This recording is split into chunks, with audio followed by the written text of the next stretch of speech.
Congratulations on the win. Thank you. Go Dogs. Go Dogs. Go Dogs. Let's send it over.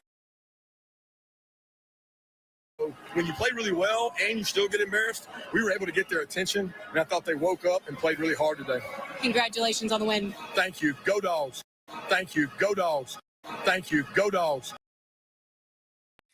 What's going on, everybody? Welcome back to the channel. Big Dog Brett. Thanks so much for tuning in. Don't forget to hit like, subscribe, and share. Guys, we got a great show today. We got a real good show for you guys today. Wow, so much chaos. Chaos. That's going to be the word of the day. You're going to hear it everywhere you go. You're going to go to McDonald's. There's going to be chaos. You're going to go to Dairy Queen. There's going to be chaos. You're going to go to the bathroom. There's going to be chaos. If you are not excited and enjoying college football after what you just saw yesterday, you're not paying attention, folks. What a great day. What a great way to start off some of this real college football playoff committee talk. Pretty much everything else has been just nonsense and speculation until we get a little bit closer. Still some of that going on, but there is going to be so much. There's going to be so much going on in the next couple of days. You're gonna hear some of the best and most delusional talk you've ever heard.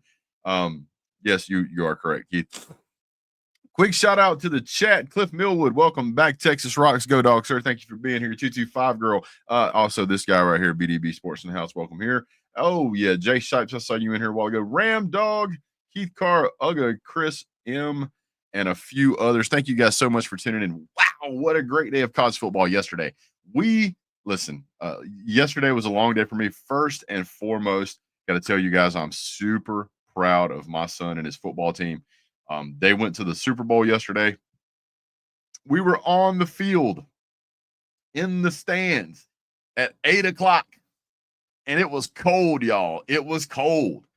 These young men got out there, played a great game of football, won their game, I think, 26-12.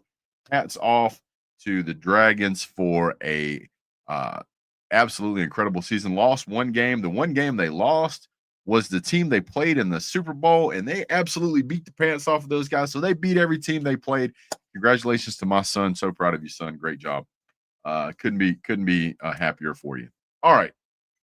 Now, there's a lot of games we're going to talk about. We're going to start out with some of the more boring ones. We're going to get to some of the better ones as we go down the line here. First off, let's get a realistic look at what the College Football Playoff Committee had listed for their rankings. Oh, man, it was absolutely just a lot of head scratching going on. We don't know why anybody would put teams where they put them, but they did. You had this round robin problem with Georgia, Alabama, and Tennessee. Then you've got Indiana, which has essentially played absolutely nobody. He's in the 5 spot. Can't understand that. Then you've got Boise State and SMU and BYU down in the 12th, 13th, and 14th mark. And it's like, guys, what's going on? Army, which was 9-0, there was no other team other than Indiana and Oregon ahead of them that was undefeated. But Army was ranked number 19, so you can't say that it was all about just winning. So there were some other problems there. So don't know why that happened, but guys, we're going to talk about all of that. So first and foremost, I am going to throw the StreamYard chat out there. Keith is supposed to join this morning. This is just the easiest way to do it rather than trying to send an email and all this other stuff. So if you've got I expect the chat to get pretty busy today, guys. If you want to throw out a super chat or something, if I miss your comment, we'll make sure we pick it up with a super chat. I want to make sure we get to everybody as best we can, but typically the chat gets to going by pretty quick. So, all right, let's talk about College Football Playoff Committee having BYU at number 14. They had just dropped 8 spots from losing the previous game. What did BYU win yesterday? I can't remember. They're 9-2 in conference, having lost to the Arizona Sun Devils. Excuse me. Arizona Sun Devils beat them 28-23, and that was even with a late touchdown by BYU. They just couldn't make up the ground. So we're going to add Keith in, get his thoughts on a lot of stuff. Mr. Keith Carr, how you doing today, sir? Appreciate you being here. Hey, doing good, man. How you doing? Man, you don't sound as excited as I do, man. Well, I stayed up late last night watching the games, and then actually stayed up and watched the F1 race. So, Oh, wow. yeah, F1 was in Vegas last night, and Did local. they have up all the billboards and everything so people couldn't watch it again? No, well, yeah, it was pretty much the same thing as last year, but the race didn't start until 1 a.m. our time. So, Yeah. yeah, so stayed up and watched. I didn't think I would make it through the whole race, but I did, and so late night for me. But yeah, crazy night in college football. Um, we kind of all knew. Well, I say not we all knew, but we had kind of gone over the scenario that would put Georgia in the SEC championship game, and it was Right. like a wild shot, and then it just all kind of fell into place. So it's kind of crazy, I don't know if we want to be here or not, but hey, we're here, and let's go with it. Maybe we can win the game. Well, this and there's been a lot of talk about this, and I want to get your input on it. With the college football playoff ranking committee being what they are, it's really clear that it's not all about wins, because there are teams that are not, or there are teams that are undefeated that have teams above them that have a loss. There are teams that are like the ranking they had last week. Alabama was 8-2, but Miami was 9-1, and Alabama was ranked over Miami. So we can't say it's all about just winning, especially with Army being at 9-0, right? Yeah, absolutely. I mean, it's obvious that they're looking at more than just record, and it's obvious that they're putting the record as a factor as well. So it's like, there's no real metrics to what they're going for. And Kirby's been saying this, for a while now. I don't know what they're looking at, and I think that's clear. If it was record, Indiana would have been number 2 in the country. But somebody is in that committee is looking at it and say, hey, we don't quite think they're the second best, even though they're undefeated. So we're going to look at the eye test a little bit too.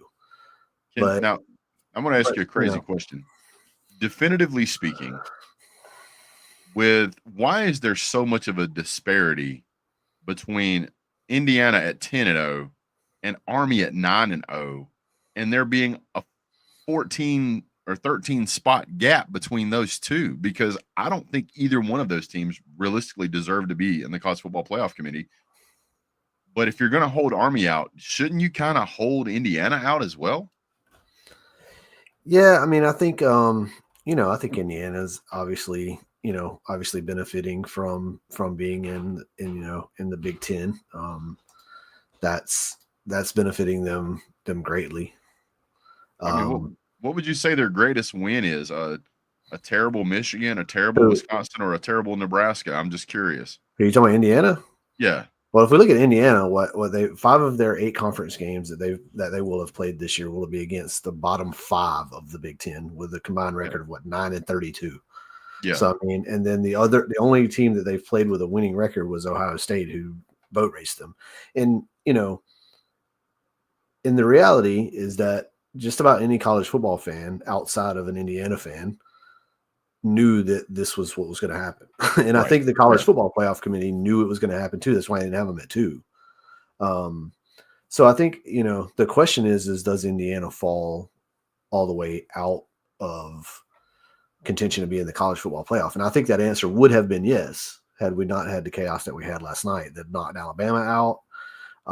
And what Ole Miss is gone now for the most part, from what we think is going to happen. So Indiana probably retains a top 12 spot, retains a spot in the playoff, I believe. Well, we'll talk about that in a second. Jay Shipes with a super chat. He says the Big Ten bias is real. I have to agree. And one of the things that would make me agree with that, and as much as I want to always disagree with some of the things Nick Saban says, you're not going to convince me that a Tennessee, a Georgia, or even an Ole Miss, or Alabama, or Miami would not be favored in a game versus Indiana, or even Penn State. Yeah, I mean, Penn State's record is terrible. I don't really want to go down this road. Who they played. But Texas is kind of in the same situation. 100%. Texas is kind of the Indiana of the SEC, right? I mean, I don't want to No, I compare them agree. directly, but I mean, you look like Texas's record against the SEC schools. They've played pretty much the bottom ranking of the SEC until they play A&M next week. But I mean, Or Georgia. And then the one team they played, Georgia, beat them soundly. So I mean, this is almost the exact same thing as Indiana. But Texas is still setting at number 3 in the country after losing. So I mean, the SEC bias is real too. I mean, there's certainly a bias, in the SEC as well. So I mean, and certainly when you add the SEC bias with the University of Texas bias, then you end up, with the situation that we're in. And not saying that Texas isn't deserving of it. And not saying that Indiana is not deserving of it, but it is very similar road that they've both gone down, So I mean, I don't disagree that Texas is getting more credit than they should, but I think that may be, at least in my opinion, more to do with the Texas brand name than it does to do with the actual being in the Big Ten or the SEC. Yeah, I mean, you're probably right, but I mean, I think a one-loss SEC school right now just would be ranked in the top 5. Yeah, regardless of who they've played, because again, there is. I mean, let's face it, the college football is moving to a two conference league, with the Big Ten and the SEC, or however you want to call it, whatever the conference is going to end up being. But it certainly seems like we're headed towards the two conference league, and then however they want to do the playoff after that, if they want to do divisions or whatever.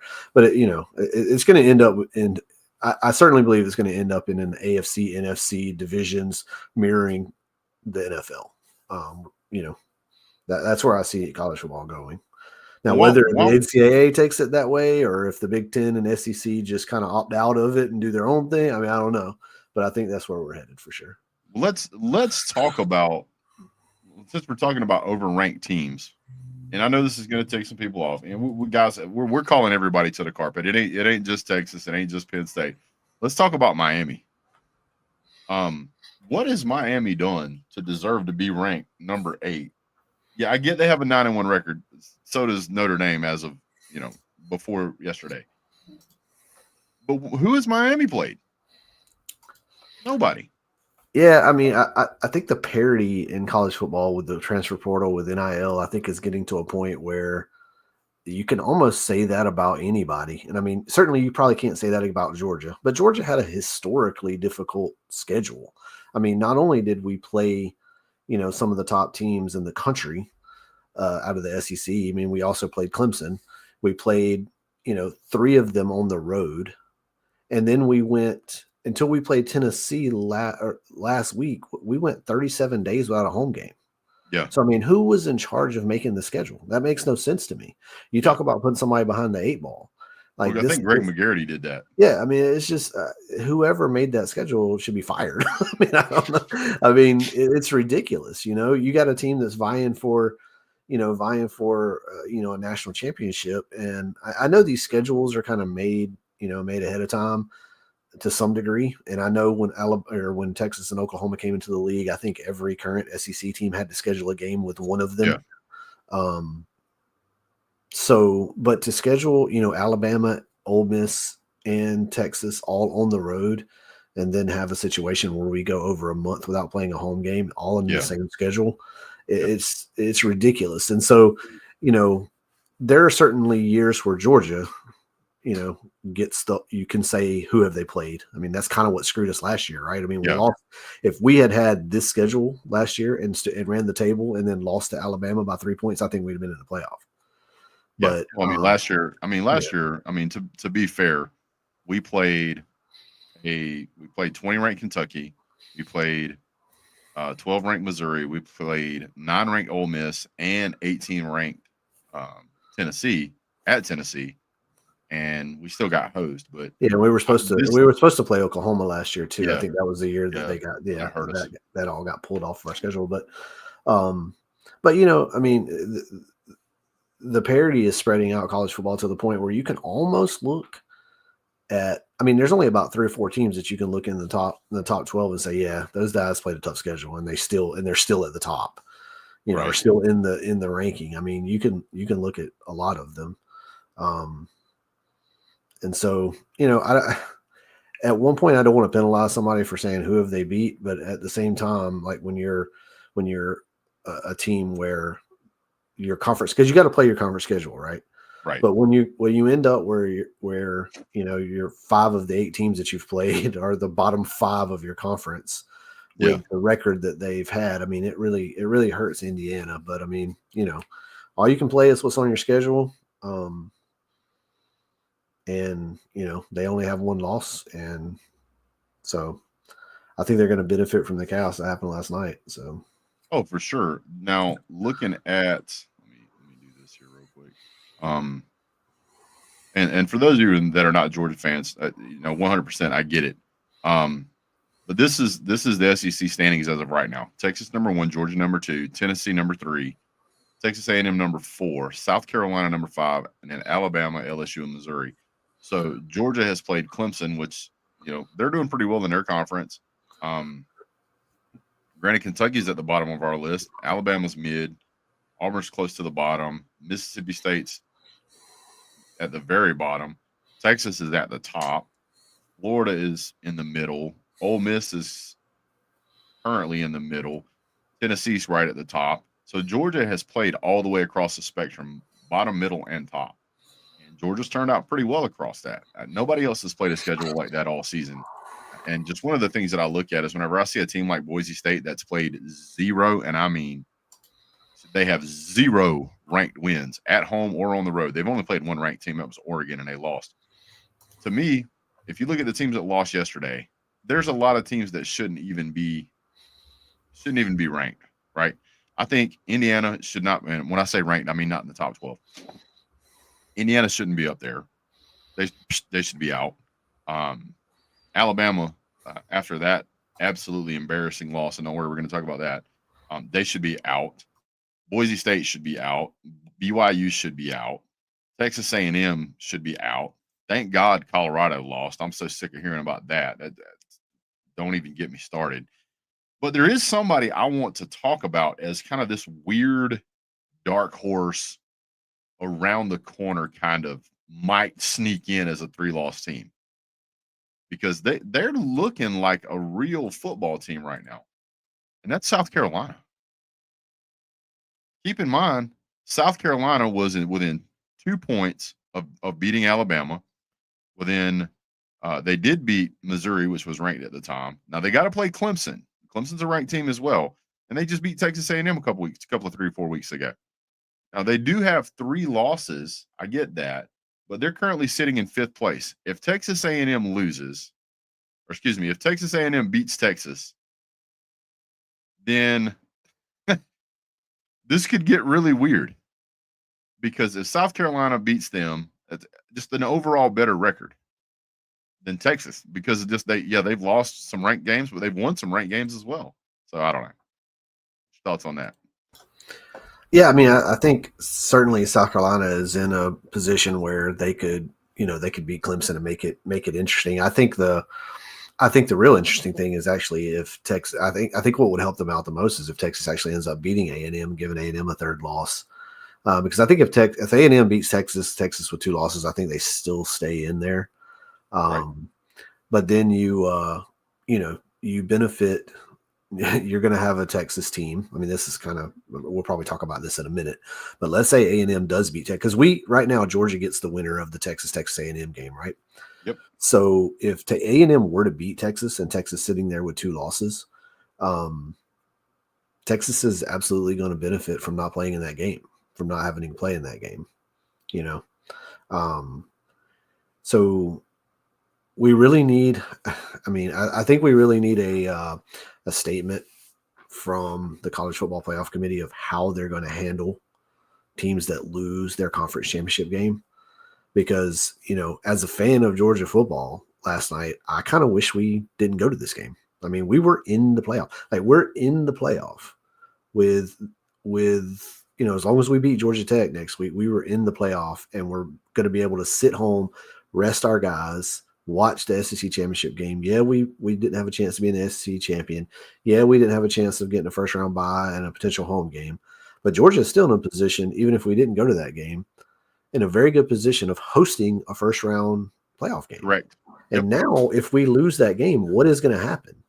Everybody's saying that the college football committee is not going to penalize conference champions, but I've not seen the official word on that. I've just until I hear that, I'm not going to believe that, because I personally believe that this thing is ran by a guy with about 4 brain cells. Well, I mean, we already see, like from what we were talking about earlier, that there is some amalgamation of like record and eye test and strength of schedule that they're coming up with. So, I've said this since the beginning of the football, because at the beginning of this year when they announced the 12-team playoff, how it was going to work, I knew this was going to happen. I knew you were going, and I think anybody that pays attention, I'm certainly not a Nostradamus or anything. I think anybody that pays attention to this knew that there was going to be a situation where there were going to be a couple of teams inside that top 12 that were going to absolutely make the playoff without going to their conference championship game, and going to their conference championship game and losing would put them out of the playoff. Therefore, they don't want to participate. Well, I mean, the same thing happened last year, right? Yeah, there's quite a few teams that are like that. And I think if even one team in college football is sitting there saying, you know what, I'd rather just not go play in our conference championship, then college football has a problem. Well, I mean, that's what we've got now. That's what I'm saying. We've got now. And unless they say that they're not going to penalize teams for losing their conference championship, and the only way you do that is you seed the playoff after next week's game. Go ahead and seed the playoff, and then have scenarios for who wins the conference champions. And right. And there's realistically no reason why you can't do that, because if you're going to say, and I don't know that they've said, maybe they have, but if you're guaranteeing a playoff spot, like I've heard a lot of that. I don't know that I've seen it in writing, but if you're guaranteeing a playoff spot to a division champion or, whatever, great. But why should you punish a team that made it there? Yeah, because there's going to be a loser. I mean, somebody's going to lose that game. And so how do you penalize somebody for going to a game that they didn't, that they would have been in a better off situation if they didn't go to it? You know what I mean? Yeah, that shouldn't exist. You shouldn't be better off not playing in in your division championship. You should not be, that should not be a downside. Yeah. And so, you could take, like, if you look at the rankings right now, right? And I know we're going to get some new ones, coming up Tuesday, but yes, like, see, if you seeded beforehand, you would definitely, right now they have SMU on the outside, but on the outside of the playoff, like of the 12, but SMU has a shot at their conference. They've clinched a conference championship spot. Right. So yeah, you could have a scenario where at the end of the season, you would have a team, like if they seeded it beforehand, you would certainly have a situation where if SMU, let's say Tennessee was getting that last spot, but let's say SMU played Miami and beat them in their championship game. So now you're saying, hey, Miami, we're not going to punish you for losing. So you get to keep your spot. SMU, you were on the outside looking in, but you won. So you get a spot.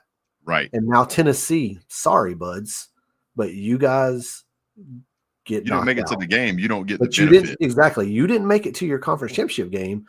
And now we got to slot SMU in, and because they're a conference champion, and you guys get knocked out. However, if Miami were to win that game, then SMU stays where they are and Tennessee still makes it in. You can put those scenarios on the board and make them official. And yes, Tennessee's season or playoff ranking or playoff, appearance would hinge on an ACC championship game.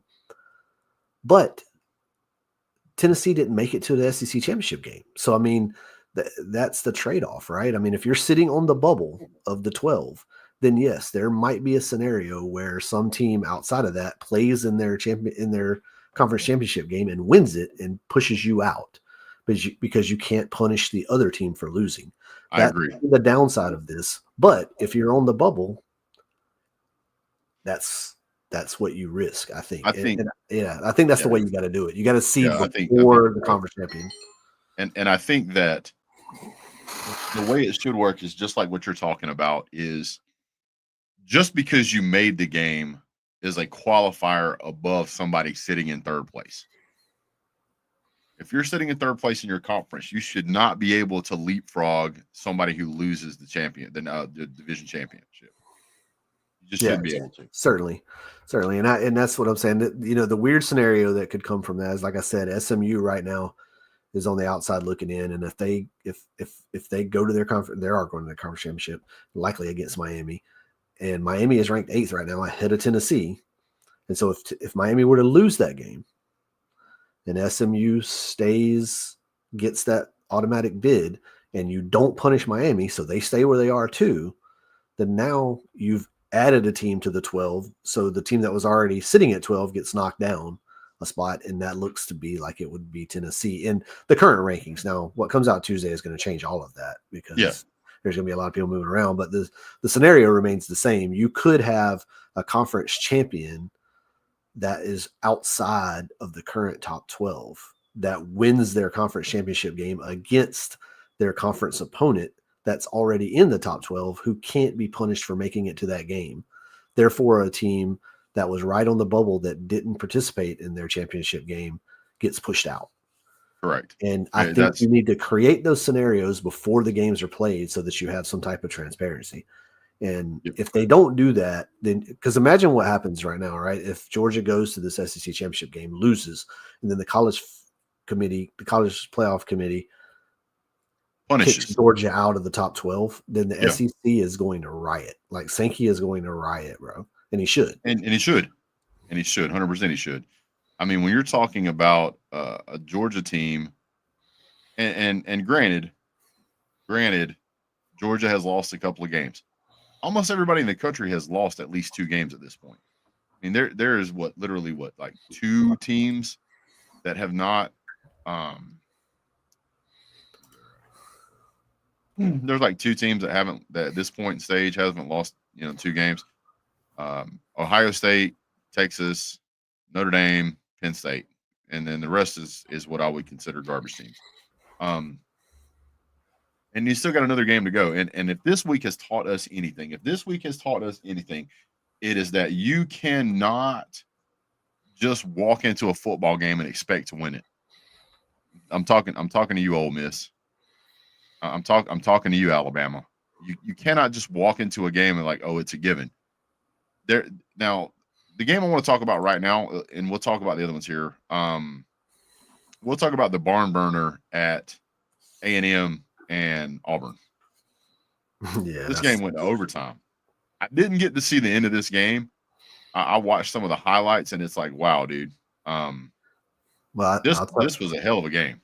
Yeah, I'll tell you, for anybody that watched that game, the referees are glad that the outcome happened the way it did, because I want to say it was the first or the second overtime round, the I don't know if you saw this, but they called they missed a pass interference call against Auburn that would have gave them, not against Auburn, that would have benefited Auburn. It was against A&M. They didn't call a defensive pass interference that would have given Auburn 1st and 10 1st and goal from the 2-yard line. Oh, wow. So they missed that call. The very next play, they called offensive pass interference and moved Auburn back 15. So it went from a potential 1st and goal from the 2-yard line because they missed a PI call to now 1st and 25, and you're struggling to even kick a field goal. They end up kicking a field goal. Auburn ends up holding A&M. They kick a field goal, and you go to another overtime. Auburn eventually wins the game, but the refs almost screwed Auburn out of that game. All off pass interference, like we've seen a million times. Yep. Now we're not going to get into the conversation about how officiating used to be a full-time job and they need to take classes in the off season and they need to work on their craft just like everybody else. A part-timer should not be determining the games that millions and millions of fans are watching. Yeah, really. Millions and millions of dollars are invested into these colleges, universities, teams. There's millions and millions of dollars, probably $1 billion over the course of a year of job revenue that's created by people that work at these games being screwed up in a royal fashion by some half-blind part-time referee with vertigo and astigmatisms. Like, you can't see it. That's literally right in front of him. And then what makes it even damn worse is that you can go to the instant replay. They can put it on a billboard the size of a gymnasium, and 100,000 screaming fans can look at it and go, Jesus Christ, dude, how did you not see that?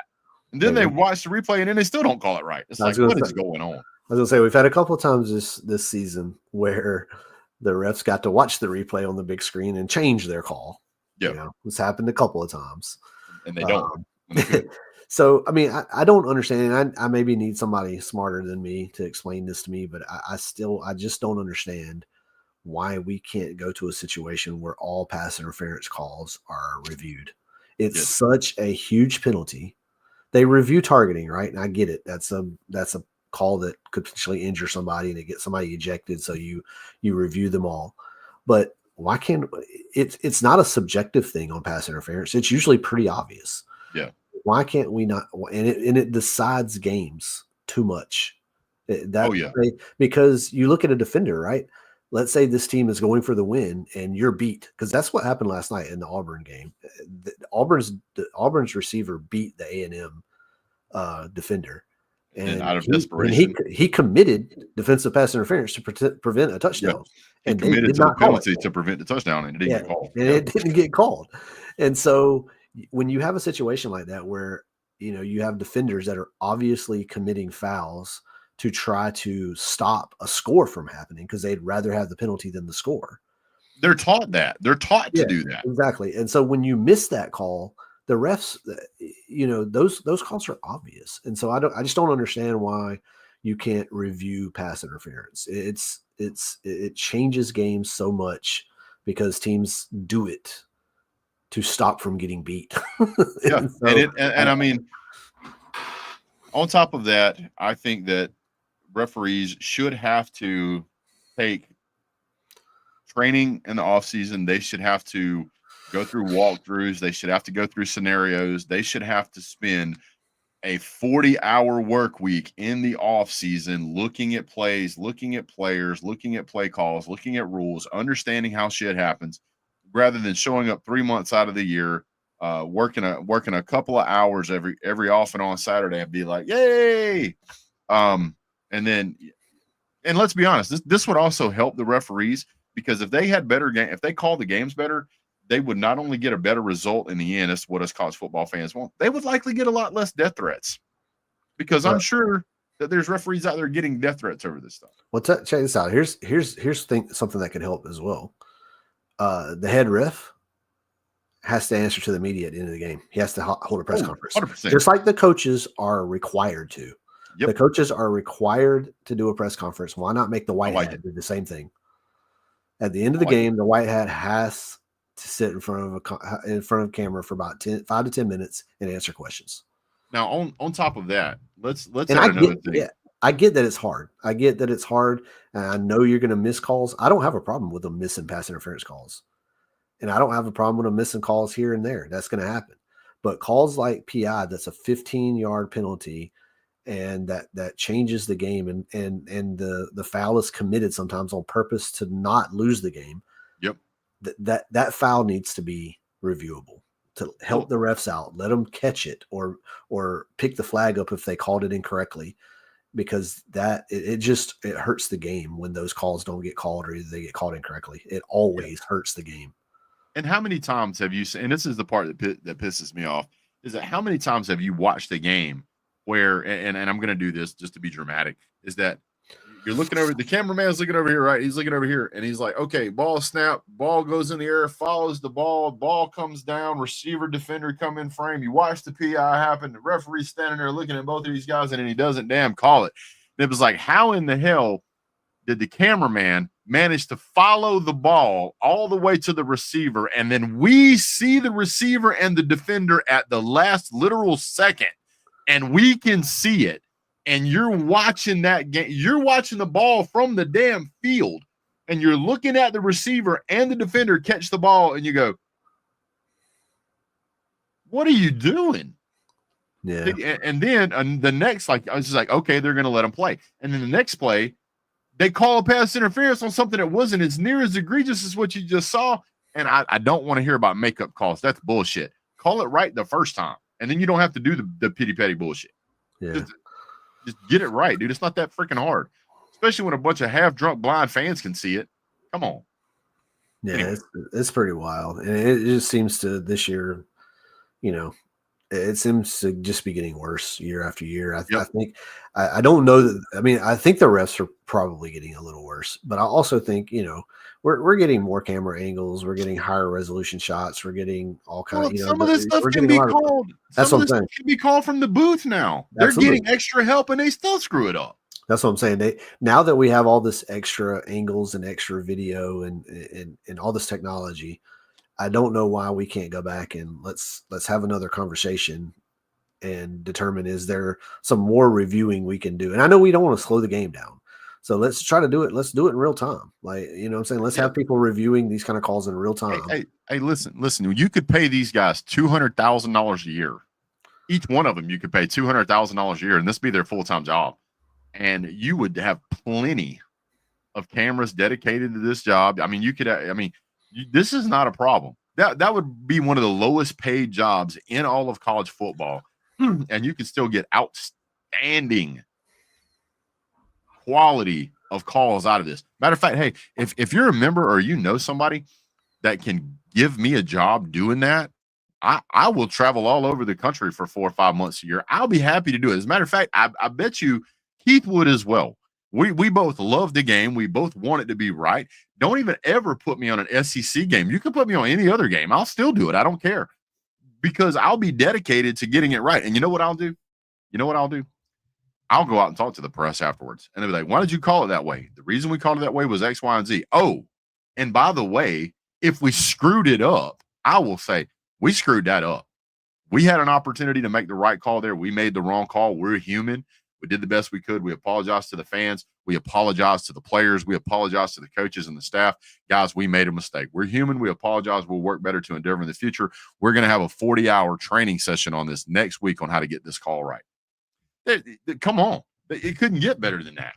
Yeah. I mean, I think you're going to continue to have this type of, reaction from fan bases when you continue to have this kind of stuff happen. There's more eyes on college football than ever. And you don't, and this isn't a college football thing. I mean, no refs across all of major sports at any level has to answer to the press. They get protected. And if you can stand out there among all them fans and make them doofy calls, then you ought to have to be able to answer for them. Yeah, I just don't understand how, all the coaches and hell, even some of the players are kind of obligated to answer for what just went down and talk while they're still emotional. I mean, these guys go from the football field, walk into a press room, a tiny press room, and take these questions while they're still sweating from playing the game. Haven't even looked at film yet, haven't done anything, and they get asked all these questions to try to make sense of what just happened. And it's like, they have to make these decisions and have to answer these questions without, just off the cuff. So why can't the ref do the same thing? I just don't understand it. I agree. Now, the other thing that they need to do is they need to add offensive targeting. That needs to be a thing, because I've seen more of it this year than I've ever seen. It's where it's where an offensive player sees the defender coming in, and then he lowers his head into the defensive player to create a targeting call, and that's horseshit. Yeah, I agree. That's happening a lot. That needs to be called immediately. These players are clearly being taught that. All of these accidents of targeting didn't suddenly happen. They are specifically being told to lean their head down. Now, let's talk about something that is not or was not intentional. I'm talking to you, Peon Sanders. Your boys playing football back there, and players are told, if you strike a quarterback, basically at the shoulders or above, it's going to be a penalty. And this guy comes diving in. He's diving for his legs. He's not diving for his knee. It just so happens the knee is connected to the leg. He's diving for legs. If you haven't seen how fast Shedeur Sanders is, you haven't been paying attention. I think Shedeur Sanders is an absolutely electric player. I love watching him play. I have no ill will towards him as a football player. I don't like his attitude off the field, but his football talent is undeniable. And I don't want to see any player hurt. If anybody's ever watched me during a live game, even when we're playing in Auburn or we're playing Alabama or we're playing Georgia Tech, I never want to see a player hurt. That player has family members. That player has a mom and dad. That player has people that count on him. Some of these players are married and have kids. I don't want to see anybody get hurt. But when I watched that play, all I saw was a football player trying to take somebody's legs out. And then Deion Sanders to get up there and say, we're diving at knees to take our players out of the college football playoff committee. Homeboy, please. That is absolutely ridiculous. As fast as he is, he should have just got out of the way. Sorry. But that's my take on that. Let's see. We talked about Texas A&M and Auburn. They're out of here. Next. All right. Florida and Ole Miss. What a great game. Did you watch this game? Yeah, I watched most of it. I didn't get around to sitting in front of this one. I was kind of busy a little bit yesterday. I actually got to watch more of the afternoon or the night games than I did the games during the day. Have you ever seen somebody's soul get yanked in the middle of a game?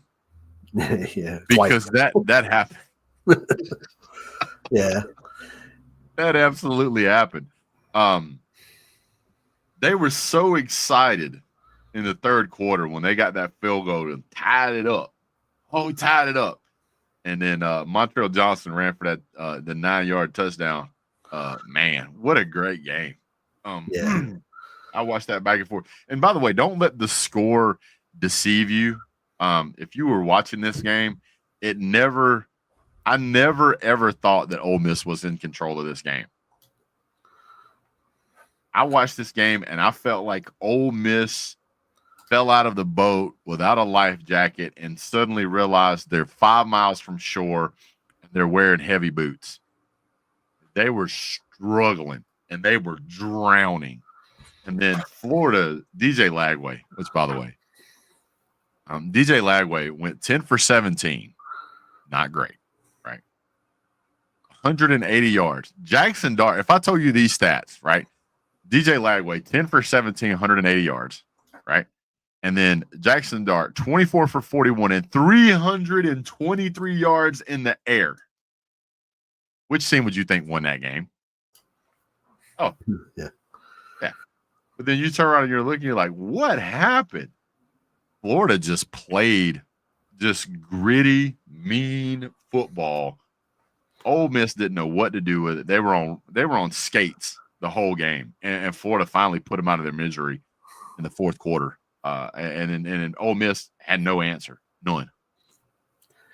Yeah, I mean, it was. I did get to watch the end of this game, and Florida kind of. I mean, it definitely seemed like Florida was in control of that game for the most part, even though the score was kind of tight. But it was. It had a kind of an interesting ending where they had the interception that was overturned, and then they had to go back. That like people ran out on the field, they had to clear the field, go back out there, and they'd run one more play, and he actually threw another pick. He actually threw a real pick this time. And, yeah. So he threw a pick, and then they caught it back, and then he threw another pick back to back, and I'm like, oh god. Yeah, it was like the kid, like Jackson Dart. They zoomed in on him, and like he was crying on the sideline, and then it was like, oh crap, put my helmet back on, let's go back out there. Threw another pick, went back to the sideline, and started crying again. Yeah, let me go back to what I was doing. I mean, I hate to laugh at that kind of stuff because I mean, I get it. This is you basically feel like you just ended your football season yourself. Yeah. But that's what we see with some of these players. There seems to be some college football quarterbacks, particularly, that seem to try to just put their team on their back in times where they don't necessarily have to do that. You know what I mean? Like he was making a lot of desperation throws right there at the end where you didn't, I mean, y'all weren't quite in desperation mode quite yet. And this is kind of what we saw with Cam Ward last week with Miami against Georgia Tech, right? I mean, he just kind of went into this mode where it's like, I'm the only Miami player on the field and I got to beat all 11 of these other guys by myself. Yeah. And then, and he fumbles and, it's some of these players. I mean, these players make great plays. I get it. Jackson Dart has put up some hellacious numbers this year. But there are times where some of these players just they forget that they got teammates. I don't know. I don't know what it is. I also think that Georgia was their Super Bowl, and I'm gonna say it because I'm a Georgia fan. But if you look at the way that they manhandled Georgia, and they did. The way they manhandled Georgia and then went out and played Florida like the season's over. Like we did what we wanted to do. Yeah. Well, I'll tell you, I mean, Florida, I hate to talk good about Florida, but Florida ended up having they had a brutal schedule this year. Yeah. And I mean, you think about it, their losses were against Miami, A&M, Tennessee, Georgia, and Texas. Oh yeah. Well, and on top of that, I mean, if you look at Florida, I get that they going in this game, they were 500. But, man, they played some tough teams. They started the season with Miami, which has proved to be a pretty good team. They played Texas A&M, which has proved to be a pretty good team. They played Texas, which is, again, a pretty good team. They did beat Kentucky, which is shown to be gritty, even though their record doesn't necessarily show them as a great football team. They played Georgia and Texas. Then they beat LSU and Ole Miss. This is a really tough schedule. Yeah, and I mean, who's to say what would have happened in our game against Georgia if Lagway hadn't got hurt? And I'm not real sure that I wouldn't take Florida in a rematch against A&M. I agree. Especially with the way they're playing. And here's the crazy thing, and I look down the field, and I'm really hoping somebody else picks up Lagway to pay him a lot of money on a shitty team because the kid's got some talent, man. Yeah, it has got some talent. If you look at his numbers don't reflect how talented he really is. Like his completion percentage on the season is sub 60%. It's 58.5. He's thrown 9 touchdowns and 6 interceptions. But I'm telling you right now, if you watch the throws this guy makes, the throws that he makes, just you go, wow, that is an NFL arm. That is an absolute NFL arm. Yeah. Yeah, he's good. Yeah. And and they seem to be a team that's kind of gotten better, as the season's gone on a little bit. I agree. Who's to say what they would be if they had just a normal SEC schedule? Yeah. I think they'd be at least like 8-4 at the end of the season, potentially 9-3. But I mean, just a lot of Florida fans wanted to fire Billy Napier, and Billy Napier at this point is kind of thumbing his nose at his old fan base because he's like, see, a lot of people. I was one of them. I didn't think they were going to make a bowl game this year because of how tough the schedule was. Yeah.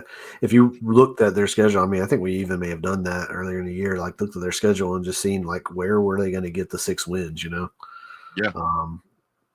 But they won the games that they needed to win, and then they snuck out a couple of wins that nobody thought they were going to win. Yeah. So yeah, it's I mean, Napier holds on to his job after the season for sure. I mean, nobody would have picked him to beat LSU or Ole Miss, right? And he won both of those games, ranked conference games, won them back to back, which is great. And now he plays FSU, and he'll likely win that game. So they're going bowling, but this is a hell of a tough schedule. It's a hell of a tough schedule. I mean, I couldn't be more impressed with how well they've done with what they've had, and I contribute all of that to the capability of DJ Lagway. So, all right, now let's talk about the game everybody wants to talk about, the Georgia game, right? Georgia goes in, and a lot of people are like, "What happened?" Georgia let 21 points. I'll tell you right now. I know that Kirby Smart was not happy with the defense. Guys, I would rather see a 59-21 than I had to see a 30-15 game. That's just me. So what do you think, sir? I mean, it was clear that Georgia just had a really hard time stopping the running game. I think it was a combination of issues, right? I think they ran the ball well. I think they ran some very good play calling, some counter plays and stuff like that that were really that really kind of attacked the way that we attack the run. But it was missed tackles. I mean, this is a theme that's plagued this defense all year long. Yeah. We've had games where we tackled well, and then we've had teams where I haven't seen poor tackling like this since back in the Mark Richt days. Because I mean that was one of my biggest complaints about Mark Richt's defense is they wanted to be tough and just hit hard, and so they would just hit people instead of wrapping them up. And one of the things that I loved about Kirby is that seemed to go away. Like even if we didn't necessarily win the games, you had a lot of open field, like one-on-one tackling. You had a lot of just great tackling. And this year, that has kind of gone by the wayside. And we'll have games where it seems like, it's not a problem, but all of a sudden, we can't tackle. And it kind of goes hand in hand with the dropped passes too, right? And that's why they say that, Georgia hasn't really put together a complete game yet, because the UMass game, our receivers were catching everything. It felt like they had sticky hands, but we couldn't tackle nobody. And then we'll have games where our defense is playing lights out, but our receivers can't catch anything. Or Carson Beck throws 3 picks. Yeah. I mean, our defense wins the Texas game. Our defense wins. I mean, our defense has won games for us, and then all of a sudden they can't can't tackle anybody. It's just odd. It almost seems like the offense took 2 steps forward and the defense took a half a step back. Yeah, absolutely.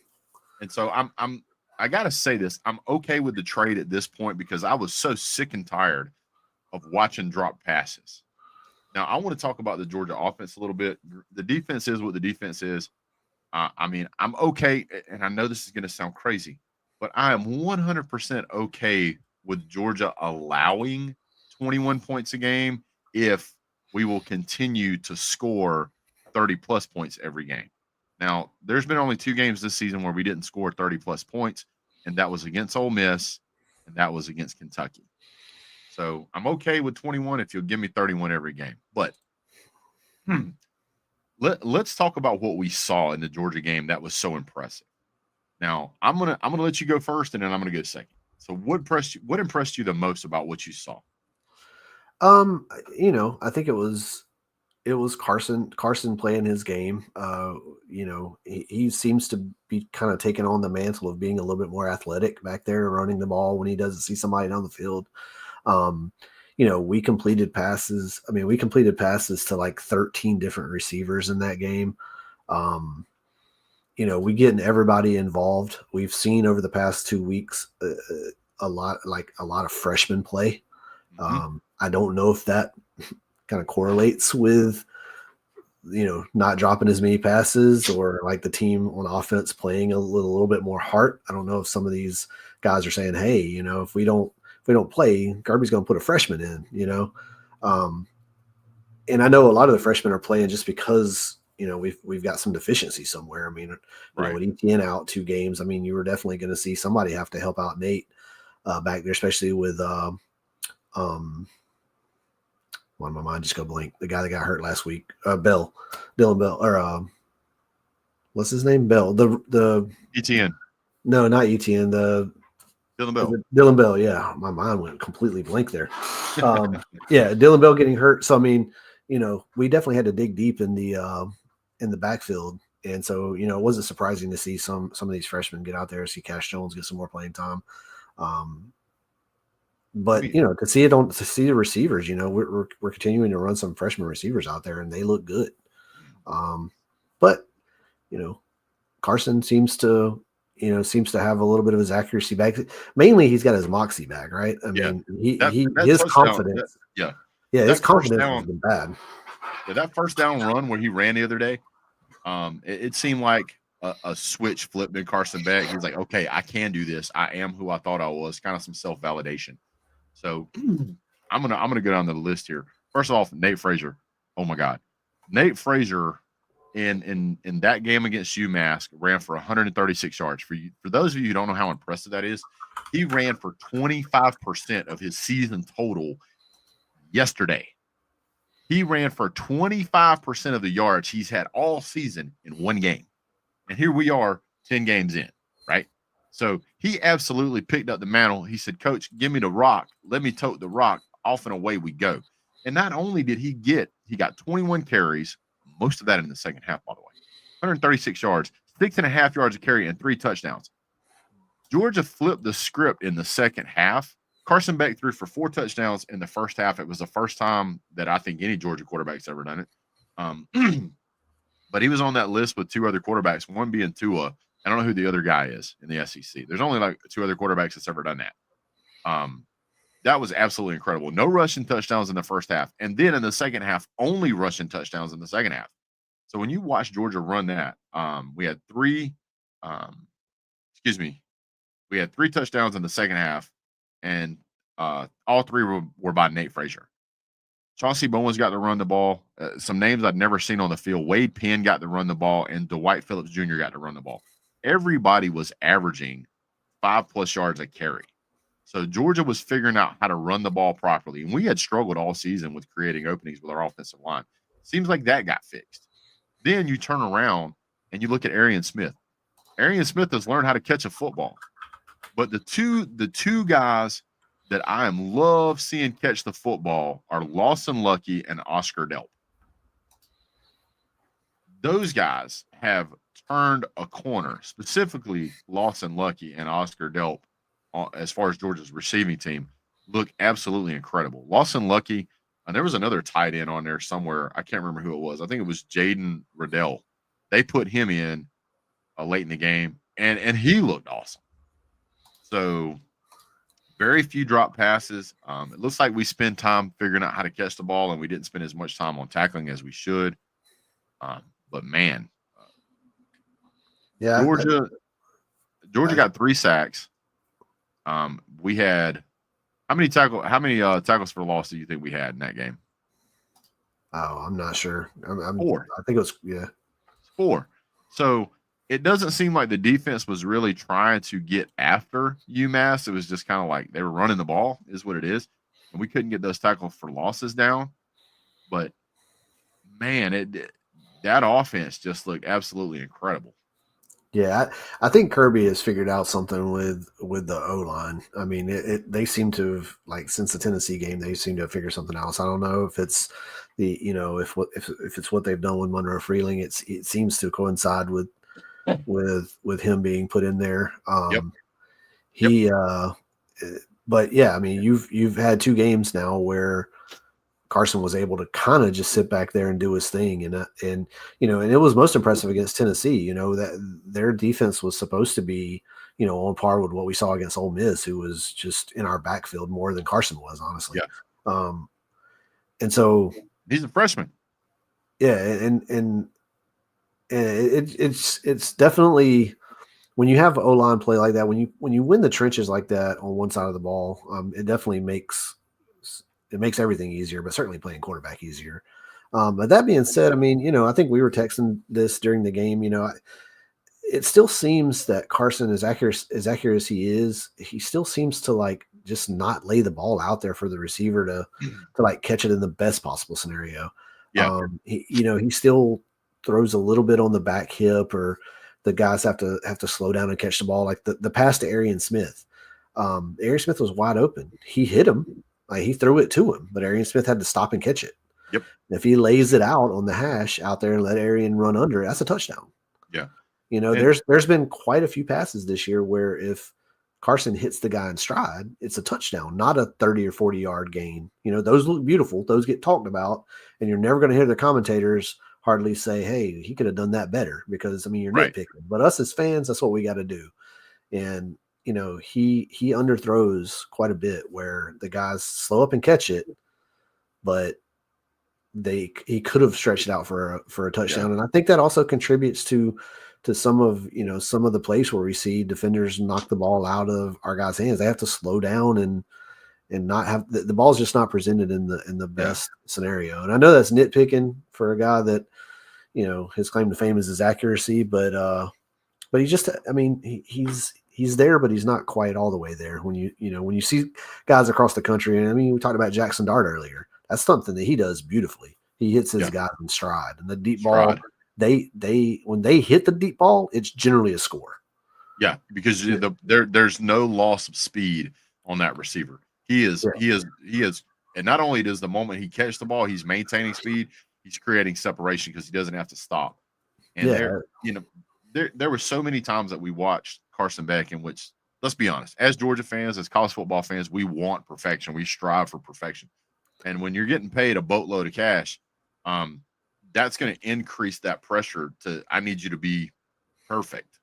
If you're making X amount of money, you're getting paid to do a job. I want to see that job executed at a very high level. And I'm looking at the opportunities that we have to what they call yards after catch. That's a big thing in college football, especially whenever you're looking for a first down. It's 3rd and 8. The ball is caught at, when basically short of the line to gain. I need to know that ball is thrown in a method that is going to allow that receiver to not have to stop. Because when that receiver stops, by the time he generates the acceleration, turn, and go, another receiver, or another defender who's coming across the linebacker, he's going to make 4, 5, 6, 7, 8 steps. And you're not going to be able to, by the time you get up to speed, you're not going to be able to get as near as many yards as if you throw that ball and you're in motion running. It's just not the same. You definitely see, it definitely creates more contested balls than really have to be contested. Now, right. Carson does a great job of, hitting those guys that kind of sit down in a zone. Like he can throw it right over the linebackers, right in front of the safeties, DBs, and just kind of hit that guy. I mean, the back shoulder throw, he makes NFL throws. That throw that he threw, was it Lovett, the touchdown, the deep touchdown right over the shoulder. Yep. It was actually a great catch, but it was a great throw. It's like I think the announcer said he put it in his shirt pocket. It's like, that's perfect. That's a perfect way of putting it. That was a perfectly thrown ball. But he makes those throws. It just seems he seems to struggle with the cadence of his receivers and hitting them in stride. Yeah. He gets it to them in a way that they can catch it generally. I think the word we're looking for is that it seems like he's a quarterback that doesn't have good chemistry with his receiver's speed. And you can see it. It also is not just the speed. Like, how many times this season have we seen him throw the ball to a spot where he thought the receiver was going to cut one way and they cut the other way. Yeah. And he threw a ball and you're like, who was he throwing it to? And it's it wasn't a 3 and out, but we got out into the red zone and then it was 3 and out because bad miscommunication on, I think one was to Lovett. The receiver runs a route, breaks right as the ball is leaving Carson's back hands. And you could tell he expected the receiver to go left. Yeah. And so you're looking at that and he's like, what the fuck are you doing? Yeah. And I know those are plays where the receiver is kind of, gets to they kind of choose the route they want to make based off of the leverage and stuff like that. But it shows that the receiver and Carson Beck are not seeing the same thing. Right. You want your receivers and your quarterback to be on the same page, that when they see a particular coverage or particular leverage by the defensive backs or a cover by the safety, that they make, that you can kind of predict where your receiver, like you and your receiver, are going to see the same thing. Like, he's going to go to the left. He's going to go to this zone. He's going to break inside to the hash. You expect them to kind of to be on the same page, but we've seen multiple times this season where Beck and his receiver have not been on the same page. He's thrown the ball to a place where he thought the receiver was going to go and the receiver chose the other route. So that's just evidence to me that the chemistry is not quite there. We lost Rawa, we lost Kobe Young. So I get it. It's probably shuffled up a little bit, but man, these are things that you think that we will kind of have down, Yeah. Well, one of the things that I've noticed, and I don't know that I've ever seen anybody talking about this, but they have taken away some of the plays that they were having Carson Beck throw early in their season that he was struggling with. And some of those plays primarily were those little quick check. They look like check downs, but they're quick passes where the ball's released and the receiver turns around and bang, it's right in his hands, that we're getting picked off, right? Those have gone away. They don't throw that pass anymore. And that's a good thing to see Mike Bobo go, you know what, this pass isn't working. Yeah. We're going to get rid of this. And by the way, if you are a Mike Bobo hater, I want you to report down to the comment section, and then let's me and you and whoever else, we'll get on a live show and we'll play the videotape back and we'll do the highlights and we'll point out where you think it's a bad play call. And then I will go through and I will point out how this man is playing chess. He will set up the same look and have 4 different plays on it. He will actually watch to see how the defense works. And then when they get down into the red zone, he will call that same play. The entire defense will shift in that direction, and he sneaks the tight end out going the other way. And the only way that play happens is because 3 or 4 other times earlier in the game when he's ran that play, he has, quote unquote, trained that guy. He has trained the defense to do what he wants them to do so that when he needs to, he can run that play the other way. I think, and I haven't really heard anybody talk about this that much, but it seems somewhat obvious from what we've watched in the games. It seems that earlier in the year, based off of the Alabama game and some of these games where, Carson starting with the Alabama game, when Carson went through that little stretch of games where it seems like he was throwing picks after picks and just lost his confidence, it seems that Bobo tried to help him out with implementing a lot of these like just quick throws down the line to a receiver. I call them, I still refer to them as run plays because that's kind of what they are. They're high percentage passes where you're just trying to get the ball out to a playmaker, right. out on the edge and have him make a guy miss and pick up 4 or 5 yards. It seems that the coaches, saw something, particularly Bobo. They saw something in those games, and particularly in practice, after Ratledge went down, that they knew that the offensive line was just not where it needed to be. And so they implemented some plays where they took some of the aggression out of Carson Beck's hands and just let him, get the ball to some guys and let them make plays. And you saw that. I don't know, like it seemed particularly before the Tennessee game and in the 4 or 5 games that we had before the Tennessee game, you've seen so many of Carson's passes where that snap the ball, turn 90 degrees, throw it to the receiver on the edge and let him just run the ball. Yep. It also seems that in the week before Tennessee,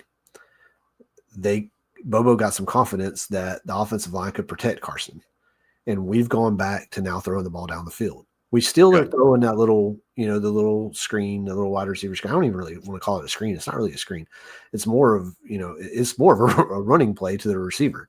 And right. Instead of handing it to him, you're just like throwing it over there to him and, hoping that he breaks a tackle and gets 4 or 5 yards or takes it to the house. I mean, I guess that's the best case scenario. But we ran a lot less of that in Tennessee and this UMass game. We still ran it. I don't think that play is going anywhere, but we were more aggressive down the field in both of those games. Well, I contribute that to Carson Beck having a little more confidence because I pointed out throughout the year that there will be players wide open downfield, and he'll throw a check down. And I don't know if now he's starting to see it or if he's starting to have the confidence to actually throw that pass. And I lean towards the latter because I've watched a lot of tape and I have seen players where the whole field will shift, the safeties will start to crash down, and then you'll have a guy who's running wide open. I'm like, why didn't he throw it to that guy? He's wide ass open. And now we're starting to see that happen. So yeah, I mean, he certainly, I mean, we definitely, we talked about this too, that in some of those games where he was struggling, if you watch back the tape, we did have open receivers, and you even heard commentators, kind of giving Beck the benefit of the doubt, saying, he doesn't have, there's nobody open downfield, and they are open. They're open. Yeah. It's just, you're not going to have a wide open guy every play. But I mean, you look at some of the plays that we've made against Tennessee and UMass that we threw it to guys where the receiver had a step and Carson got it to him. You know, Yep. I mean, you look at the Humphreys catch down the sideline against Tennessee. I mean, he had the defender all over his back, and he still Mhm. caught it. So I mean, you're not always going to have plays where the receiver is wide open. You got to sometimes you got to throw the guy open, or sometimes you got to throw it and let him make a play. But Yep. Carson didn't seem to. He seemed to lost confidence in himself and his teammates to make a play, and he would just check it down to the guy, or you know. But it seemed that in the Tennessee game particularly, when he decided like I'm going to run, and you can tell that was a conversation. I think Kirby even admitted it, that there was a conversation that he kind of challenged Carson to, hey man, instead of throwing dangerous passes, just run the ball. Just take off running. You don't have to try to fit it in there, man. Run it. Pick up 3 or 4 yards. Yeah, don't be a hero. Yeah. Just And I think we've learned that Carson's a little bit more of an athlete than people, thought he was. Well, he's definitely a stronger runner than what we gave him credit for. And I think maybe that was a conversation that was had between him and Bobo and Kirby. Was because he's like, look, dude, I can run the ball. Don't make me throw it all the time. And he's like, all right, you run a damn ball, run a damn ball. All right, cool. And now that's happened. And I think maybe that has not only given him some more confidence, but that's made him feel more like who he used to be. Yeah, I mean, it certainly helps when when the defense has got to respect the fact that you're going to run it. Because I mean, up until that Tennessee game, really, I mean, he had ran it a couple times before that, but up until that game, I don't think teams even respected the fact that he's going to run it. Even if he does, like, we'll let you run it, But now you can't, because I mean, now he'll pick up a first down. Yeah, he'll run for 15, 20 yards, and yes, sir. Before you know it, if you're not careful, so you got to respect it now. You can't just bum rush him. Because we even saw, like, we were texting back and forth, and I'm like, you can clearly tell that Carson's run game is now a part of Georgia's offense. Like, they intend for that to be there. Yeah, I think Tennessee, we saw a design run for Carson, which I think is, it may have been the best time, or the first time that we've seen them do that. Yeah, I don't know, that was a part of the offense before that play in the Tennessee game. All right. Well, I enjoyed watching Georgia's offense come alive and look for real for a change. That was nice. But now we have to get to the comic relief of the show, part of the show. So, I don't know if you're ready for this kind of laugh factory that we're fixing to have here, but I'm here for it. I'm all about it. So let's talk about Alabama. Yeah, I mean, I would be interested to see. I'm actually, kind of going back to what you said at the beginning of the show. There's going to be a tremendous amount of content for college football over the next week to 2 weeks leading into the conference championship games, and I'm interested in a lot of it. And I'm interested to hear. And I was actually listening to this right before your show started. I was listening to a Alabama podcast. I just want to see what they had to say. What's the feelings of the fans, because mainly what they think about DeBoer, and is it fair, like what they're saying about DeBoer? Is it fair what they're saying about Milroe? Because like, I have a couple of friends that are big Alabama fans, and they're ready to throw Milroe, to the wolves. You know what I mean? So, hey, Bama fan, it ain't Milroe. It's interesting because this team, this is the first time that Alabama's had 3 losses since 2010, I think. Is that right? I don't know. It's the first time since 2010. I looked at this beforehand, and 2010 is the last time. And Saban's first year was 2007. So, and Saban came in and had to kind of build this program. He came in 2007. They had a rough year. I think they had to vacate some wins that year. But then shortly after that, it was, like they were competing for national championships, having 1-2 loss seasons. Outside of the 2010 season where they had 3 losses, every other season they were right there. And I mean, this is while he was building his team.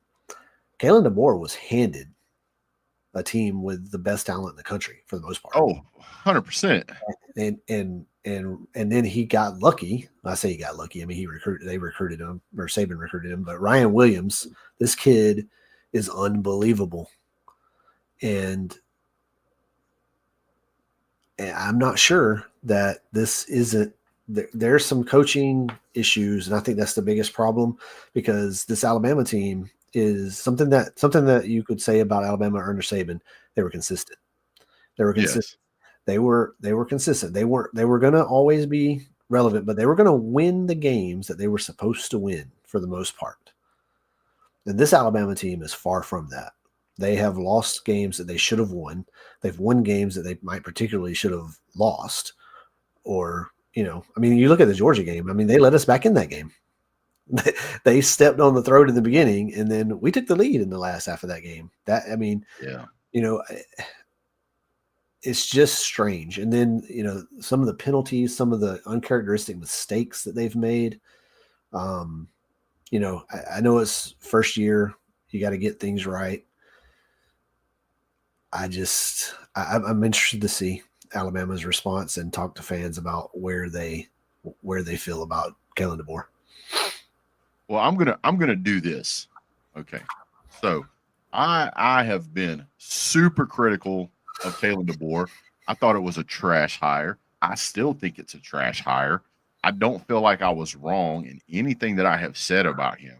You lost to freaking Vanderbilt. You never should have lost to Vanderbilt. You shouldn't have lost to Tennessee with the amount of talent you have. And you only scored 3 freaking points against a 50-50 Oklahoma team. And you have a Heisman quality candidate at quarterback. You have, I don't know how many 5 stars. My God, you could have turned this team loose and been like, we're not going to tell the offense how to do anything. We're going to let you guys play backyard football. Do whatever you want to do. Go over there, snap the ball, and just play backyard football. That's all you got to do. And I guarantee you they'd have scored more than 3 freaking points. Are you serious? Payne Womack is absolutely abysmal. You can say what you want to, Tennessee fan. Georgia fan. Alabama fan. Florida fan. You can say anything you want to. But I'm going to tell you right now, the hiring that they did, everything that I said so far has come to fruition. This team is not going to be and they're not going to be a championship caliber team under Payne Womack, under Kalen DeBoer. It's not going to happen. And I would not be surprised if Auburn beats Alabama next week. Would not be surprised. Coming off of a big win, I think that this is the worst Alabama has played overall. Not wins and losses, just the way they've played. This is the worst overall they've played in years. Absolutely. I mean, this is a team. Don't forget this is an Oklahoma team that what they have. Their 5 top receivers are hurt, not playing. Yep. This is also an Oklahoma team that got beat by South Carolina 35-9. Mm-hmm. Yeah, I mean, it just, even if you lose, that's what I'm saying. Even if you're going to lose to Oklahoma, the fact that it's not even competitive is I saw somebody in the chat say, Saban didn't do good his first season either, and I kind of qualified that earlier, right? I mean, yeah, Saban wasn't handed a top 3 recruiting class or a top 3 talented team in the country either when he took over. It's like you said. I mean, I don't know if Kalen DeBoer just sits at home on his lounge chair and watches this game, if Alabama would have a better chance of winning it or scoring more than 3 points. It's I don't know. The inconsistency to come out and do what they did against Georgia, do what they did against some of the other teams, and then come out and just lay a goose egg against against them and Vanderbilt. I mean, In 2007, how many 5-star players did Alabama have on their roster? No, I have no idea. 0. Yes, so I know 0. they don't have near the talent they have right now. In 2006, how many 5-star? They had 1. Okay. Now that was the 2007 recruiting class. That's not the players that played. right? In 2005, they had no 5 stars, and they only had 1, 2, 3, 4, 5 4 stars. This is not the same kind of Alabama team. If you go back and you look at 2024, let's do 2022, right? So 2022, they had 1, 2, 3, 4 5 stars, and the rest were all 4 stars, save for a handful. There was more talent in the 2022 recruiting class than there was the 4 previous seasons that Nick Saban got to Alabama. There is so much talent on that Alabama roster that it's insane right now. So if I go to the 2023 recruiting class, they've got separated out 1, 2, 3, 4, 5 more 5 stars, 5 more 5 stars in the 2023 class. We just looked at the 2022. Let's go 2021. 2021, 1, 2, 3, 4, 5 more 5 stars. So they literally, on their roster right now, they have enough 5-star players to have nothing but 5 stars on one side of the ball. And that's not even going back to 2020. And there's still players playing here from freaking COVID. So I don't want to hear talking about how he didn't do that good in his first year. He literally has 4 to 5 times the talent level that Nick Saban had. And you still only scored 3 points against a terrible Oklahoma team. That's not players. That's coaching. Yeah, and I think, I don't think that anybody expected, or maybe they did. I guess the better way to say that is I don't think people would have been surprised if Alabama would have had 3 losses at the end of the season if you would have told them the 3 losses were against Georgia, Tennessee, and Missouri or LSU or whatever. But that's not what they have. They have 3 losses against Vanderbilt, Tennessee, and Oklahoma. Yeah. That's the thing. I don't think it's surprising that they had 3 losses because, I didn't really expect Kellen DeBoer. I don't think there's anybody they could have hired that would have come in and just kind of took over and just kept the ball rolling like Saban did. You're going to have some bit of fall off. You had some guys enter the transfer portal because Saban's not there. You had some decommits. So you had a little bit of attrition anyways. And then you also got to get your feet under you. But you did have a great, talented team. You should have won the games that you're supposed to win and then lose the games that are tough. And that would have looked okay. And I don't think people would have had as much of a sour taste in Alabama if it hadn't have included a loss to this Oklahoma and Vanderbilt. If it would have been losses to Tennessee, Georgia, and LSU or Missouri, like I said, I think people would have been a little more okay with that, or at least I would be if I was an Oklahoma or an Alabama fan, because it shows the inconsistencies. It shows that the team can win against teams that are on their level or even maybe that are as talented as them. They can beat those guys. But yet, for some reason, we struggle against teams that we should beat. I mean, to score 3 points, that's not good. That's not good at all. Not even close, dude. And by the way, does anybody want to talk about the quarterback that Nick Saban had when he played? Because his name was John Parker Wilson.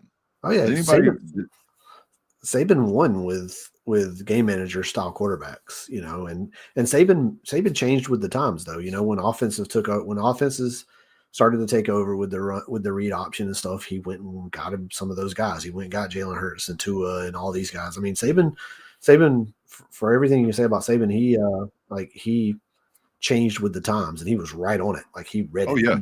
He knew back then. Back in the 2010 to 2015 days, you could win with those guys. You could win with just the guy that can go out there and get it to your playmakers. You know what I mean? But and then he went and got quarterbacks. So yeah, if you look at the quarterback that Nick Saban had when he started, that quarterback threw for, let me look it up again here real quick just to make sure I got it right. He threw for like 2,300 the whole season and 10 touchdowns. Yeah, and you got Jalen Milroe. Yeah, Jalen Milroe's at 15 already. So he's 150% production compared to the first year that Nick Saban had. And I'm just telling you guys, it's not apples and apples. It's not even apples and oranges. It's apples and the T9000 Terminator difference in freaking talent. Yeah, I know a lot of people, a lot of Alabama fans are kind of on the fence about Milroe, or some of them, like I said, are ready to throw him to the wolves. And I just I never really was in love with Milroe to start with. He always seemed to be like an athlete that's just playing quarterback because he's the best athlete on the field. Yep. Like an Anthony Richardson. Now, don't get me wrong. I think Milroe's probably a much more talented quarterback than Anthony Richardson, but I think it's in the same vein, right? It's like it's a guy that is uber talented with the ball in his hand, can make just about every play on the football field, whether it be throwing the ball or running the ball. But it seems to, he's just got a lot. He's got a lot of talent to go out there and struggle. And it's kind of the same thing Carson Beck did. It's like all of a sudden you're just a completely different player. Like, what happened? Like what happened? Well, I think this is what I will say, and I have said this from the beginning, and I continue to stand by this. Kalen DeBoer is not the guy. I think Kalen DeBoer he's a scapegoat. I think that he was a guy they picked until they can get the guy they want. And I will never think any different, because I went all the way back, Bama fan.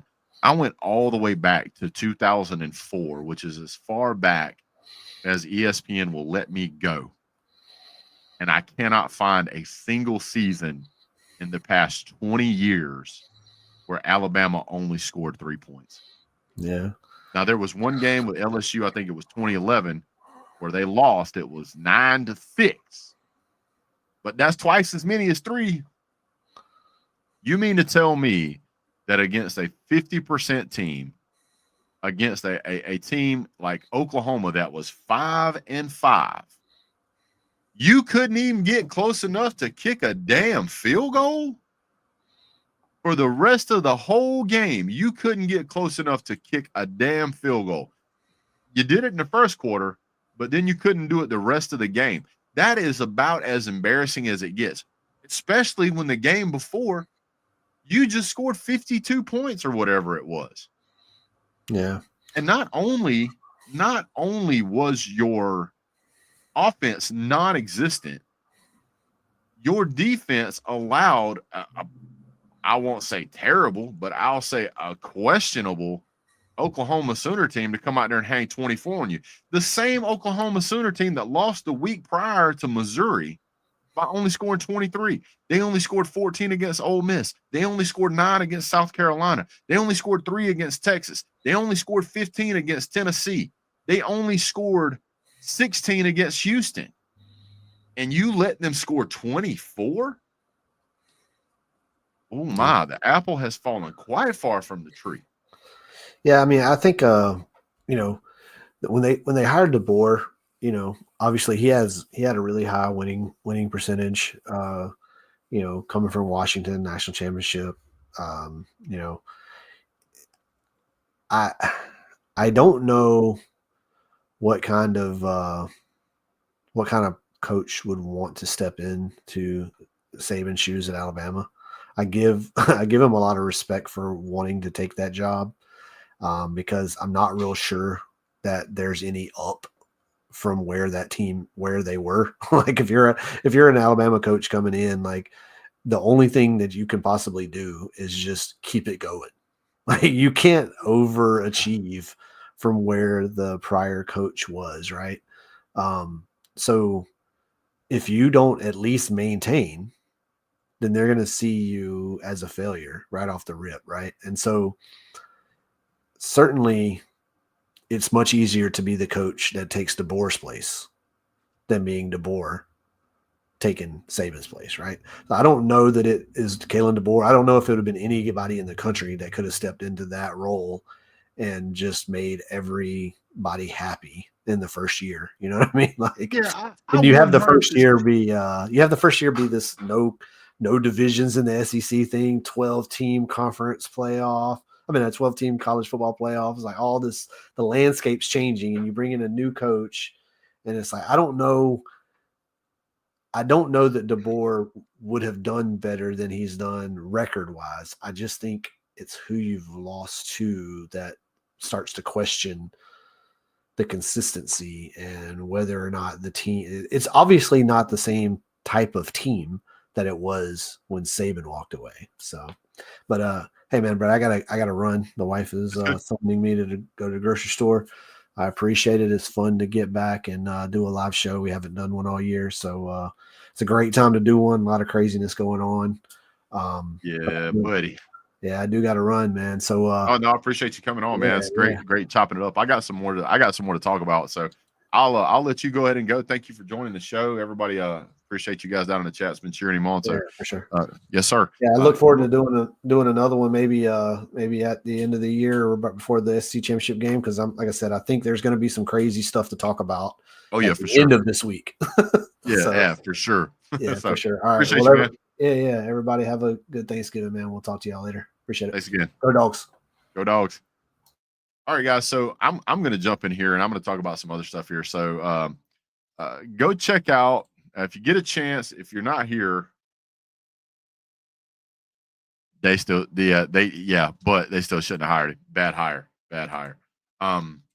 Thanks, Keith. Really appreciate you joining the show. That's one of my favorite guys in the whole world, right there. Appreciate him. So I'm gonna point this back out.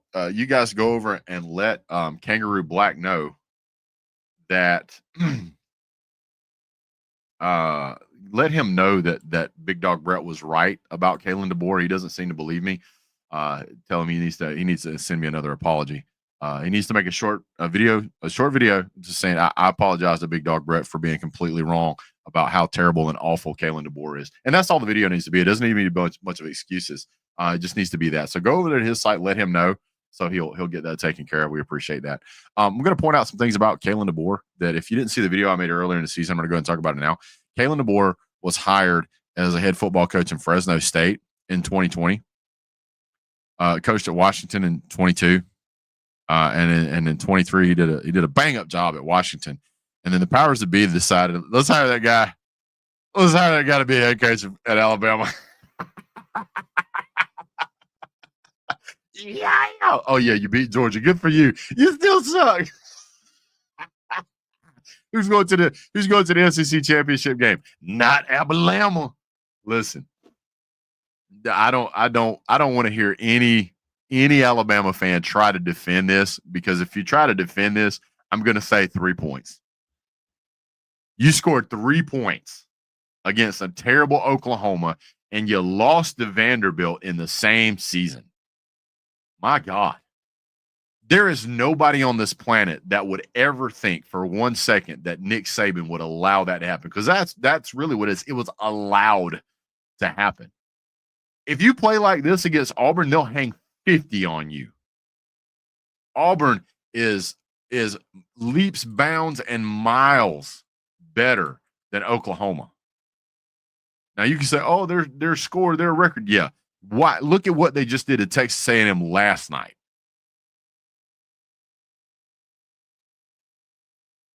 By the way, they have scored at least. Yeah, I know they lost to Vanderbilt, but they only lost by 10. Vanderbilt hung 40 on you. Dang. I'm picking Auburn for next week. Hey, listen. He turns in a couple more seasons like this where he loses to Vanderbilt and he loses to another 50-50 SEC team. They'll fire his ass. I'm just telling you. This man never should have been hired for this job. Listen to me, Bama fan. I'm talking to you right now. Your team deserves better than Kalen DeBoer. But by all means, keep him.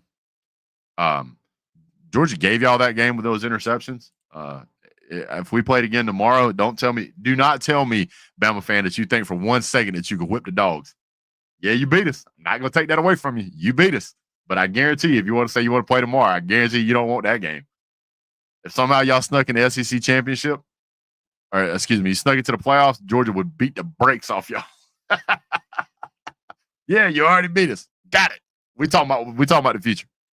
But man, John Gruden, Bama, I don't know. I think Kalen DeBoer is in over his head, has been over his head, knows he's in over his head, and turning in 3 points with one of the most talented teams in all of college football proves it. Proves it. For goodness sakes, Oklahoma lost to Missouri, lost to Ole Miss, lost to South Carolina, lost to Texas, and lost to Tennessee. And they hold Alabama to 3. Good God almighty. Woo!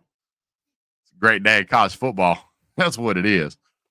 So let's run down the list here real quick. I'm going to continue to beat up on Alabama until the end of time because of this ridiculousness. So you ain't never getting away from that. Because all I heard Alabama fans say almost all season was, you only beat Kentucky by 1 point. Yeah, we beat Kentucky by 1 point, but we beat them. Didn't lose to Oklahoma by 21. Golly, when was the last time somebody beat Georgia where Georgia only scored 3 points? I can't even remember it. We beat Georgia. Woo! How the mighty have fallen. No, sir, they were not fallen. They were thrown off a cliff like a baby for sacrifice to some weird pagan god because it hasn't rained in forever. But anyway, Ohio State doing what they need to do, coming in 38-15 over Indiana. Texas doing what they needed to do, 31-14 over Kentucky. Penn State almost lost to Minnesota. If you watch that game, Minnesota was up for quite a while, and then Penn State came back and took control of that game. Notre Dame absolutely destroyed Army. It was they even pulled their foot off the gas kind of late in the game. They could have scored 50 plus points, and they only scored 49. Oklahoma bends over and spanks Alabama's bottom red or crimson, however you want to say it. Miami came out and did what they needed to do, 42-14 over Wake Forest. Florida embarrasses Ole Miss 24-17. Man, what a great game that was if you watched it. Georgia looking elite against Massachusetts. Cupcake game. That's what you're supposed to do. Hang as many points as you can. Had a scoop and score and a touchdown from the backups in that game. Way to go, Dogs. Yes. Tennessee coming out, showing off 56-0 against UTEP. They actually pulled their foot off the gas. They could have scored more points. Boise State survives late rally to beat Wyoming, a terrible 2-9 team. 17-13. They should not be ranked number 12. SMU scores 33-17 over Virginia, and BYU loses to Arizona State. Auburn beats Texas A&M in double overtime, and Colorado gets kicked out hard and fast out of any potential playoff talks. So Clemson trying to figure out how to weasel their way in. Don't know that that's going to happen. Yeah. Let's take care of Georgia Tech. I can promise you that Kirby Smart hates Georgia Tech. I'm just letting you know. He's going to be up for that game. He is going to put the hammer down on the Tech Tards. It ain't going to be close. That he gets them fired up for that game. He's never liked Georgia Tech. That's just a game where Kirby seems to find the best way to get the motivation out for them. And then following that, we're going to be in the SEC championship. We don't know who we're playing yet. Texas and Texas A&M play. That game, I don't know who to pick in that game. That game could go either way. I'm going to look at something here real quick. 2008. I mean, 2008. 2008. Can't talk. Georgia played last year at Georgia Tech. It was 31-23. 22. It was 37-14. 21. It was 45-0. 2020. We didn't play Georgia Tech. I think that was the year they ran away scared because of COVID. We would have had a 10-win season that season. Then we played them 2019, 52-7, 2018, 45-21, and then 2017, 38-7. Georgia, Kirby Smart's never lost to Georgia Tech, and I don't see any reason why he should. Yeah, tickets are going for that game are super high right now. I want to say it was like cheapest tickets I was saying was like $400. But I mean, I would love to go to that game, but there's a lot going on. Black Friday, it's going to be crazy. I don't know if I'd want to deal with all of that, but man, it's going to be. I think that game's going to be absolutely Electric. Looking at the do I need next week? I need next week. Get over there. A lot of Friday games being played next week. Ole Miss, Mississippi State, and Georgia Tech are probably the only ones that I would want to watch. I want to see Oklahoma State beat Colorado, but we'll see what happens. That game's a night game, so now I'm currently looking at this, and I'm going to share the screen with you guys so you can see how crazy this is. I don't know that we'll do blackout for that. I don't think we'll do that for that. Let me go. Here we go. Share. I don't know if you guys can see this, but I'm going to highlight it here. It's really hard to see. Tickets as low as $4,352. Pretty sure it's a typo, but you can get tickets for $241 each right now on Vivid Seats down here. If you want some of the better seats, this is section C110 for $1,700. Nosebleeds are $502. Let's see over here. What are these? What are those? Very good seats for the low price of $2,300. So yeah, I'm gonna need. I need somebody to help me out with some tickets for that because that's absolutely ridiculous. But yeah. Well, guys, we're rolling on about 2 hours, man. It's been a while since I did a live show. Had a lot going on. Been spending a lot of time with the family. Sons are going to football practice. College football has had to take a back seat. Family matters. And while we're talking about family matters, we lost one of our family members of the YouTube football community recently. BVD, Big Vol Daddy. For those of you who don't know, Big Vol Daddy was a staple to the college football community. We really was one of the first guys to kind of introduce me to streaming. He would talk with me on the phone and help me out. He introduced me to some other people around the community. I'm going to show.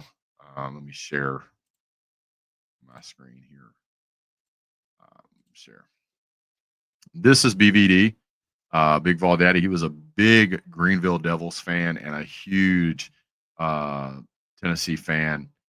Really enjoyed spending time with him. He was always good for a laugh. He had great content. I mean, and he's been in a YouTube college football community forever, 10 plus years. Just a great guy. Twitter's right here. You can also find him on Facebook. Yeah, BVD passed away. He lost a long fight with some health conditions, is my understanding. He was on hospice care and he passed peacefully. So if you don't know, now you know. They are getting and taking donations for his final arrangements. So please go donate to Big Vol Daddy. Find him on Facebook. Get on his Twitter. His daughter Kayla is kind of orchestrating all of that. There's tons of ways to access what they've got going on. I don't know if it's a GoFundMe. I think it is a GoFundMe, but go find that and go donate for his cause because they desperately appreciate any help. I won't say desperately need, but they certainly do need some help there. Great guy. Really going to miss him. Just such an authentic person. Just really gonna miss him. So rest in peace, BVD. You're a great guy. Thank you for everything you ever did for me. Thank you for everything you did for the college football community. Great at trash talking, but he understood trash talk was just trash talk, and behind the scenes, absolutely wonderful guy. True orange through and through, BVD. We miss you, sir. So thanks again, guys. Go find his channel, find his YouTube link, find everything about him. Here, I can do this. This will make it a little bit easier. So copy. I'm going to put it in the chat here. That is a link to his website. We're going to go to his Twitter page. I guess I'm not signed in for Twitter right now, but I'm going to copy this. Copy. here. I'm going to put this down here as well. So you've got that in the chat. Twitter.com/# @ the Big Vol Daddy. You can find him over there on Twitter, and try to get in touch with his family to get. If you want to donate, go donate, help them out. So appreciate you guys. Thanks so much for tuning in. We'll see you guys real soon. And on that note, we're going to end the show with. Normally, I end the show with "Have a great day, God bless, go Dogs." But we're going to end the show with a very special ending today for BVD, and it is "Go Vols, screw y'alls, go hug your mom and your daddy. Love y'all. Rest in peace, BVD."